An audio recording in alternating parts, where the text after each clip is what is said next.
Silicon ಸಿಟಿಯಲ್ಲಿ ಹುಡುಗರ ರೀತಿ ಡ್ರೆಸ್ ಮಾಡಿಕೊಂಡು ಮನೆಗಳ್ಳತನ ಮಾಡ್ತಾ ಇದ್ದ ಇಬ್ಬರು ಹುಡುಗಿಯರನ್ನ ಪೊಲೀಸರು ಬಂಧಿಸಿದ್ದಾರೆ.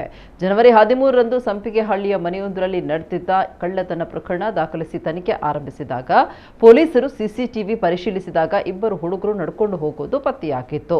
ಸಿಸಿಟಿವಿ ಬೆನ್ನತ್ತಿ ಆರೋಪಿಗಳನ್ನು ವಶಕ್ಕೆ ಪಡೆದ ವೇಳೆ ಅದು ಹುಡುಗರಲ್ಲ ಹುಡುಗಿಯರು ಅನ್ನೋದು ಸಾಬೀತಾಗಿದೆ. ಶಾಲು ಮತ್ತು ನೀಲು ಬಂಧಿತ ಆರೋಪಿಗಳು ಇವರು ಹುಡುಗರ ರೀತಿ ಪ್ಯಾಂಟ್ ಶರ್ಟ್ ಟೋಪಿ ಹಾಕಿಕೊಂಡು ಬೈಕ್ನಲ್ಲಿ ಓಡಾಡ್ತಾ ಇದ್ರು. ನಿರ್ಜನ ಪ್ರದೇಶದ ಮನೆಗಳಲ್ಲಿ ಹಾಡು ಹಗಲೇ ಕಳ್ಳತನ ಮಾಡ್ತಾ ಇದ್ರು. ಸದ್ಯ ಇಬ್ಬರನ್ನ ಬಂಧಿಸಿ ಪೊಲೀಸರು ಮತ್ತಷ್ಟು ವಿಚಾರಣೆ ನಡೆಸ್ತಾ ಇದ್ದಾರೆ.